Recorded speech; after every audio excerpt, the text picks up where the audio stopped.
For our weekly briefing, is Putin getting ready to target Canada's election? Former FBI Director James Comey has a blunt message for Canada. Be ready for Russian interference in next year's federal election. Comey told an audience in Ottawa last week, just by being who you are and the values of this country, you're a threat to Putin and his thugocracy. And Comey's not the only one concerned.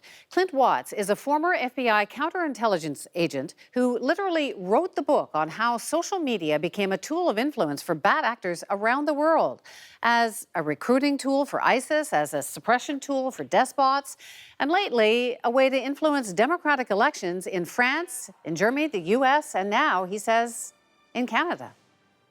Watts testified 3 times before a U.S. Senate committee about Russian interference in the 2016 election, and he's the author of a new book, Messing with the Enemy, Surviving in a Social Media World of Hackers, Terrorists, Russians, and Fake News.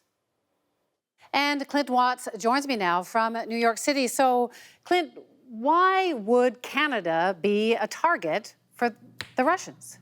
Canada is part of the Western European, North American Democratic Alliance in the sense that we're pursuing liberal values and democracy. So Russia seeks to break up the union of NATO, break up the EU, and break up and devolve any democratic unions worldwide. And Canada is a part of those unions and has its own union. And the idea of Russia's play here is to go to each country and try and use the force of politics rather than the politics of force. Russia doesn't see information warfare as separate from war. It's just the way they conduct war. So have you seen it? I think the big thing that I've seen is Russian narratives advanced through their overt state propaganda that have actually descended and influenced possibly audiences in Canada.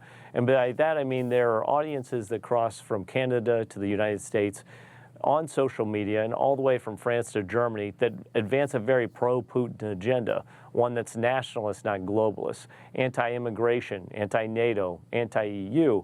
And so anti-refugee, that ties up in that as well, and they have advanced that agenda around the world.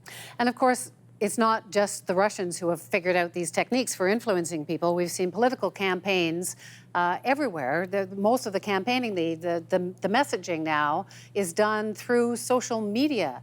So I'm just wondering, like, how influential a tool is it? We've got a heavy election period coming up. We just had a big election in Ontario, federal election coming. Like, how big a game is that? The future of influence isn't really about Russian disinformation. What they did was they laid out a playbook that many are copying. We've seen it most heavy with authoritarians, particularly in Southeast Asia, where they've used social media to suppress dissidents or advance their power. And now we're seeing what I call trolling as a service, which is experts, industries, public relations, all of these experts come together and they use social media to advance their cause using very similar techniques. Not only are they doing what the Kremlin did in terms of the approach, which is creating, obscuring between fact and fiction or creating their own media outlets to advance their cause, but they have better tools for it. They're putting more technology to the art. You've written that Donald Trump, is Vladimir Putin's helpmate in all of this, the fake news, prime example.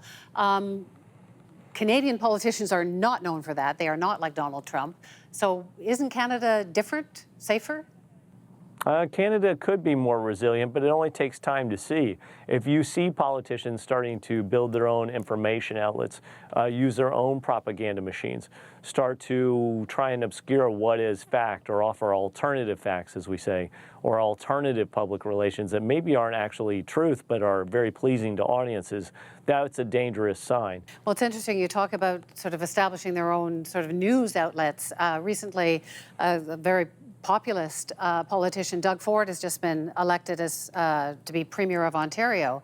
And during the campaign, he was basically providing his own sort of news coverage, restricting access to reporters. It was a new thing, like a reporter was actually a member of his staff.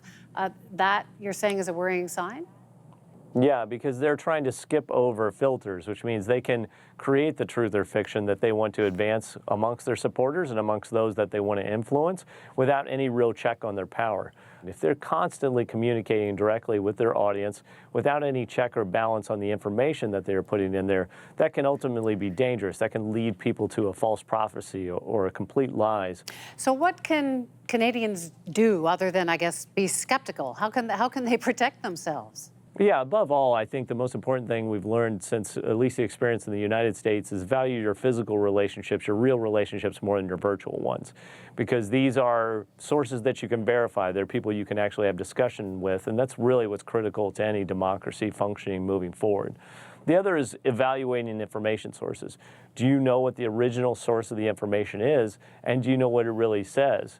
Because social media allows you to put yourself in what I call a preference bubble. You choose the information outlets, you choose the people that you listen to, but you don't always know if they have the right intentions, what's motivating them, or if they're giving you actual true information or opinion or false reporting. Your book is so interesting. Clint Watts, thank you so much. Thank you.